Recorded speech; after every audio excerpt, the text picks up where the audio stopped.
जब वह ट्रेन रुकती है स्टेशन पर तो वहाँ पर एक सुलेमान नाम का एक व्यक्ति बैठता है।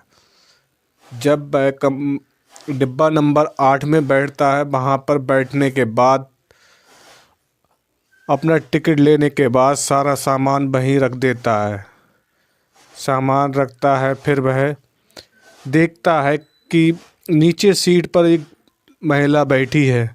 वह महिला कौन होती है, इसकी जानकारी उसे नहीं होती है। जब वह महिला उसकी तरफ देखती है तो वह महिला उसके साथी 4 साल पहले तलाक ले चुकी महिला होती है। सुलेमान एक गरीब परिवार से था, जबकि वो महिला थी रुखसाना एक अमीर परिवार से थी।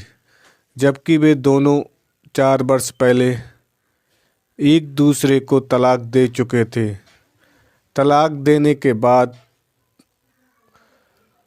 वह एक दूसरे के लिए भूल चुके थे और अपने अपने काम पर लगे हुए थे।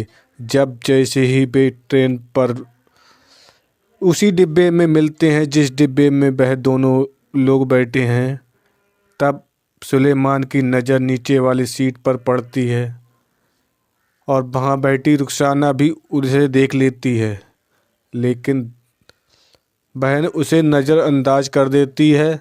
लेकिन सभी डिब्बे में बैठे लोग आपस में बात कर रहे थे, लेकिन वे दोनों एक दूसरे को निहारने लगे। तभी सुलेमान वह नीचे उतरता है। उसके पास बैठे एक व्यक्ति से वह कहता है, सर आप मेरी वाली सीट पर चले जाए और मैं आपकी सीट पर बैठ सकता हूँ। व्यक्ति कहता है, सर बैठ जाइए, आपको कोई परेशानी नहीं है। फिर क्या था? फिर सुलेमान रुखसाना से पूछता है, इतने दिन आप क्या कार्य कर रही थी? रुखसाना कहती है, मैं एक पढ़ाई का कार्य कराती हूँ, मैं एक टीचर हूँ। मैं कई दिनों से घूमने के लिए दिल्ली आई थी और दिल्ली घूमने के बाद मैं अब अपने घर जा रही हूँ। उसके बाद सुलेमान कहता है, मैंने कपड़े का एक व्यवसाय कर लिया है और मैं बहुत अच्छा खासा उसमें रुपए कमाता हूँ। लेकिन क्या आपने शादी कर ली? रुखसाना कहती है, नहीं शादी की है। तब सुलेमान कहता है, मैंने भी शादी नहीं की है।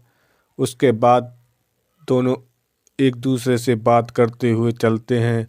जैसे ही अलीगढ़ स्टेशन पर पहुंचते हैं, कहते हैं, अब आप लोग कहाँ जाओगे? तो कहते हैं, मैं अब रुखसाना कहती है कि मैं अब टीचिंग के लिए जाऊंगी। सुलेमान कहता है कि आप क्या चाहते हैं कि आपने जो मुझसे तलाक लिया था, क्या आप मुझसे वापस लेंगे? नहीं।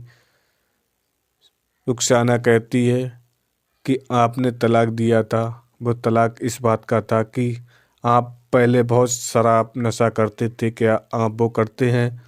लेकिन सुलेमान कहता है, मैं अब नशा छोड़ चुका हूँ, मुझे अब पछतावा हो चुका है। लेकिन रुखसाना कहती है कि अगर आप पहले ही नशा छोड़ देते तो मैं आपके साथ हमेशा रहती, लेकिन मैं आपको अभी नहीं बताऊंगी। मैं अपनी माँ से पूछने के बाद आपको जानकारी दूंगी। लेकिन फिर क्या था?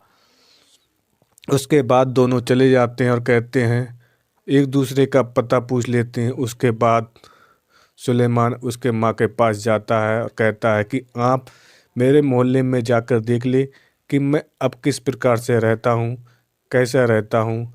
अगर आप चाहें तो हम दोनों की जोड़ी फिर से सलामत हो सकती है। लेकिन उसकी माँ कहती है कि अगर ऐसा कार्य नहीं करते तो आपकी क्यों तलाक होता? रुखसाना और सुलेमान एक दूसरे को चाहते तो लगे थे मन मन में, लेकिन क्या था, बंधन बंधे हुए थे।